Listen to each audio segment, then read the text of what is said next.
Good morning, friends. Welcome to a new lecture. In the previous lecture, we discussed Anglo-Saxon period. I hope you might be benefited with that lecture.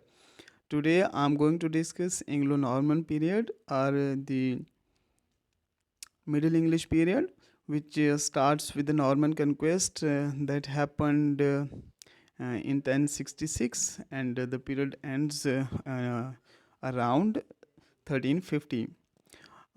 So, without wasting our time, let's get straight to the topic.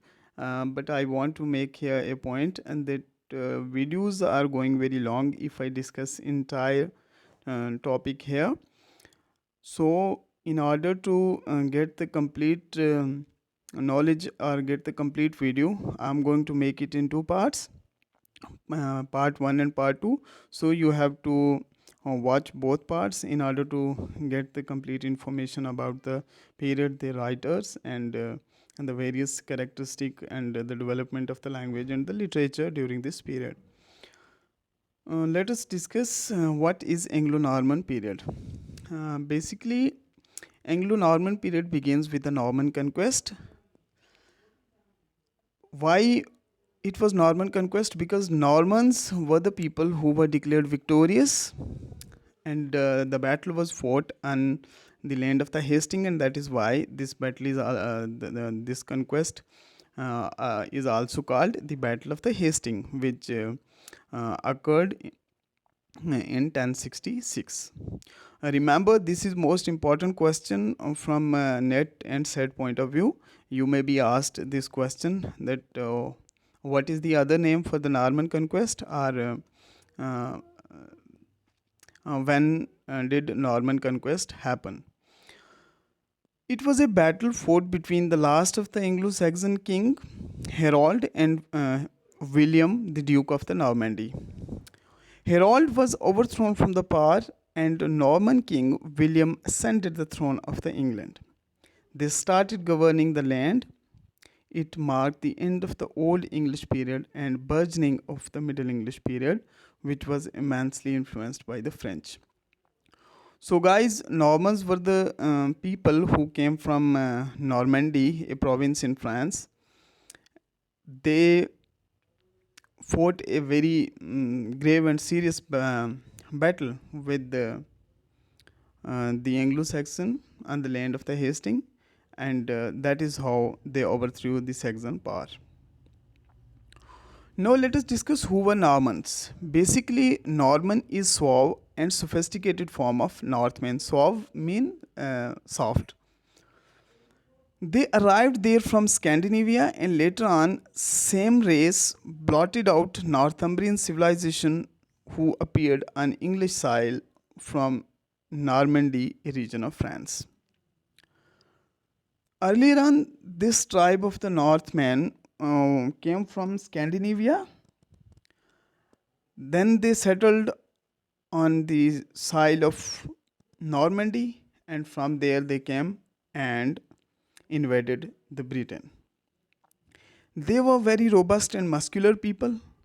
They were a metaphor of terror and ferocity, and their native tongue was French. Now let us discuss the impact of the conquest. The conquest has a direct and enduring bearing on our literature because Normans were the first to bring Roman civilization of Augustan to home. Let me tell you how Roman civilization was brought to home by the Normans, because Romans were sophisticated people and they introduced so many things and so many developments and improvements in the British culture. But it were the Normans who brought that culture to the grassroots level. The king established a central government. This imposed a strong idea of nationalism, substituting loose Saxon authority. We have read in the Anglo-Saxon period that it was a heptarchy, means seven tribes were ruling, and it was a loose governing system there in the England. People used to involve in feuds and clashes, and that is why there was not there was not any sort of good governance or governmental establishment over there. So it was the Normans who brought the idea of a well established governing administration, and the sense of nationalism emerged with this step. They brought to England a huge wealth of vocabulary, which in its form of language and which is in the form of literature and language. Normans, when they crossed, because their native tongue was French, when they came there, and Anglo-Saxon used to speak English, which was still novice, not the well-developed and established language. So the amalgamation or fusion of English and Norman, it provided a huge amount of vocabulary to English literature and language. The novice English absorbed both. I have discussed it that it was English was not fully established at the time. It was still in the developmental and transitional phase. So when Normans came, they influenced the language, and English and French fused together and formed a new language. Now let us discuss cultural influences. Development of feudalism is linked to their arrival. So we got a new idea here that feudalism is directly linked to the arrival of the Normans. Before that, there was no formal concept of feudalism on the English soil. What used to be the system of the feudalism? King was supreme and owner of all land. I mean, all the land inhabited by the king was owned by the king, and he was the supreme owner of the land. People work for staple needs and rest is given tax. When people used to work for the king, they used to pay taxes of the land, and in lieu of that, people were paid the basic necessities are the things of the basic necessities like food, shelter, and clothes, etc. Guys, there is a concept doomsday book, very important and significant concept. Let us discuss it, what actually it is. Doomsday, it is record of survey conducted by William to collect the detail of the land. Basically, doomsday book is a survey book, or is the collection of the surveys conducted by William in order to get the complete detail of the land and the complete measurement of the land. So according to this survey, people used to be slapped with the taxes. Normans treated Saxon for a long time a conquered legion, hence inferior to them, and kept themselves aloof for a long time. So the subjugated and the subjugator are colonized, and the colonizer are the master and the and the servant. This concept was very much prevalent over there. Obviously, when Normans conquered the British Isles, at the time they considered themselves to be the superior clan, to be one who belonged to the high blood, and the native Normans, because who had become native, they were treated and they were considered subservients. So they imposed their own culture and their own values and moralities and education system over there. There was no contact between the Normans and the Saxons. Because of this, there was a huge gulf of relationship between Normans and Saxons. Hence, they always stayed away from one another. Now, what are cultural influences of the Norman conquest? We'll discuss it now here. Eventually, they intermingled and made matrimonial alliances. I told you that there was a very huge difference between the two tribes. They were not they did not involve any sort of in any sort of transaction or dealing and disposition. Even they did not talk to each other. But here, after spending a huge amount of time, the differences uh, and the walls of the differences were dazed.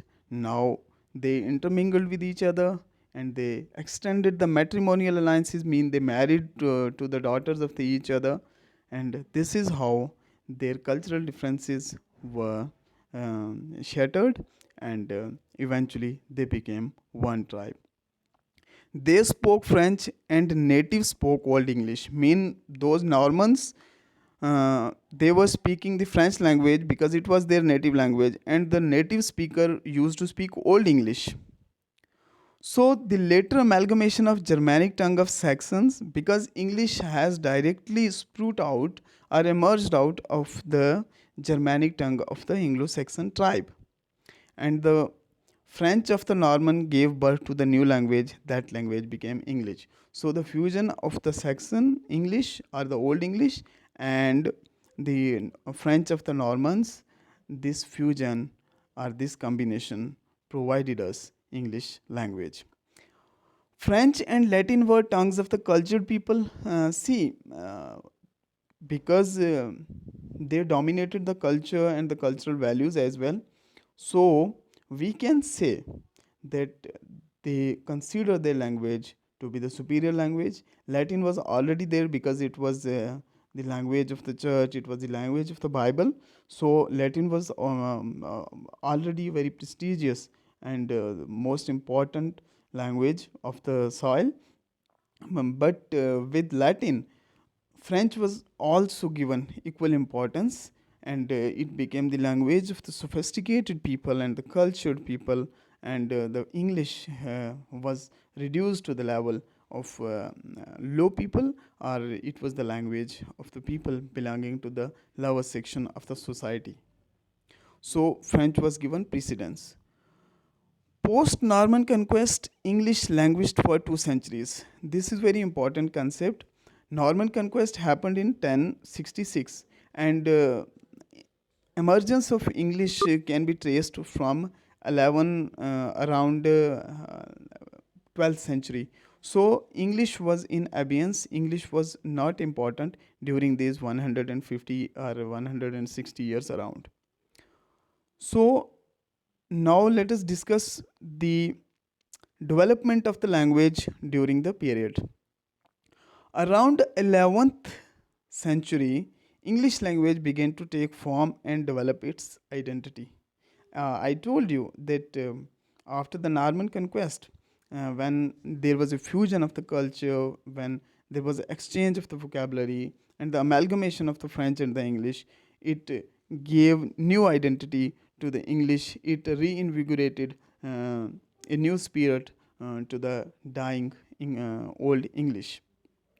Welding of Old English and Anglo French into one speech, which became modern English. So we can say English is fusion or amalgamation or combination of uh, French and Old English.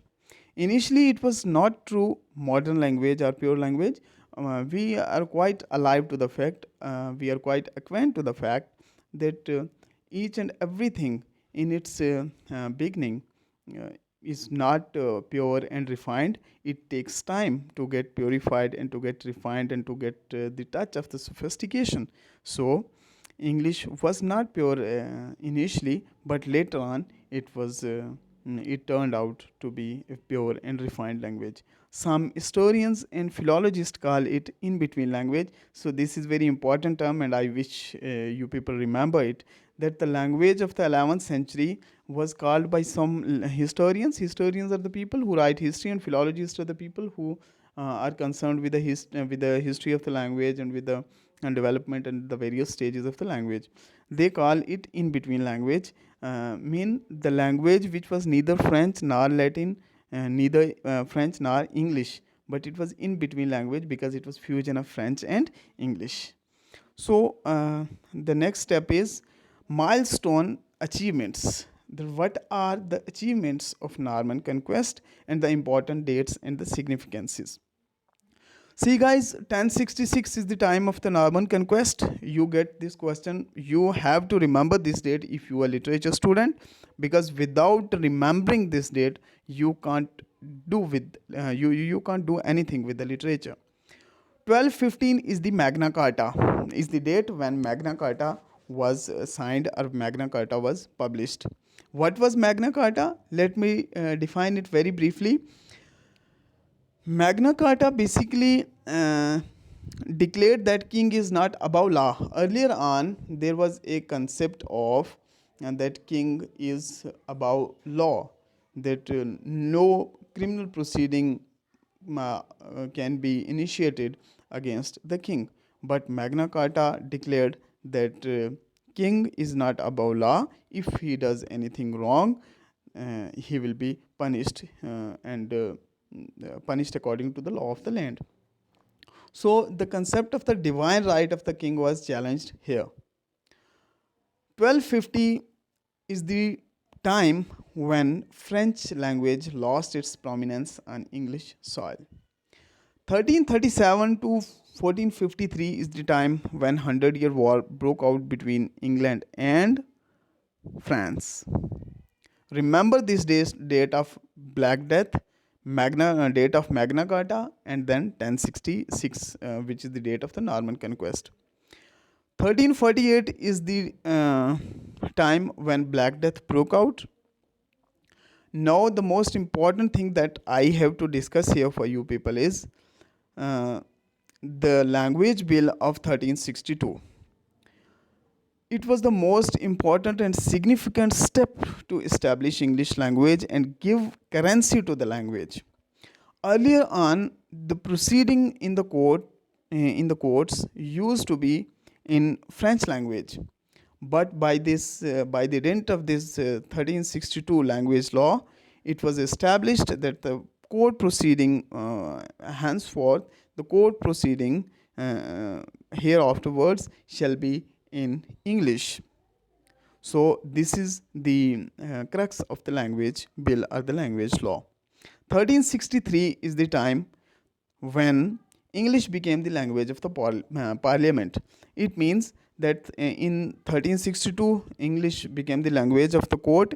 In 1363 English became the language of the parliament, and 86 is the time when English was included into the school curriculum. Medium of instruction was established, English was taken as medium of instruction because French was superseded by English. And 1295 is the time when model parliament was established. It was the first parliament established during the time. So remember this also, that first parliament of the world was established around 1295. So guys, up till now we have discussed the Anglo-Norman conquest, its cultural impacts, its linguistic impacts, and its significances. And in the next lecture we shall discuss what are the literary significances and importance, and who are the important and significant writers of the age. It will be covered in the next lecture. Hope you enjoy this lecture. Guys, if you want PDF of this file, I shall give my contact detail in the description. You can contact me. If you want it, I'll send it in PDF format. Kindly subscribe my channel and press the bell icon so that you may be able to get the notification of the new videos. Guys, we don't believe in advertising and branding. We just believe in content. If you people like this content, kindly let me know in the comment section, and subscribe my channel so that I may be able to provide you the good material. Thank you so much for watching, and have a nice time ahead. Thank you.